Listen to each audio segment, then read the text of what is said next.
নাটোরে জামায়াতে ইসলামীতে নতুনভাবে যোগ দিলেন বিভিন্ন শ্রেণী-পেশার প্রায় ১০০ মানুষ। জেলার একটি সভায় আনুষ্ঠানিকভাবে তারা এ যোগদান করেন। অনুষ্ঠানে জেলা জামায়াতের নেতৃবৃন্দরা উপস্থিত থেকে নবাগতদের অভিনন্দন জানান। বক্তারা বলেন, ইসলাম ভিত্তিক সমাজ গঠনে জামায়াতে ইসলামী কাজ করে যাচ্ছে। সেই ধারাবাহিকতায় নতুন সদস্যদের অংশগ্রহণ আন্দোলনকে আরও বেগবান করবে।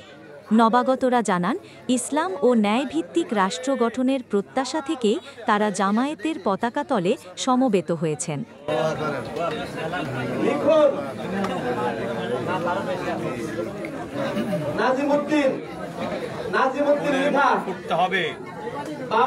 সমাজ গড়তে হবে।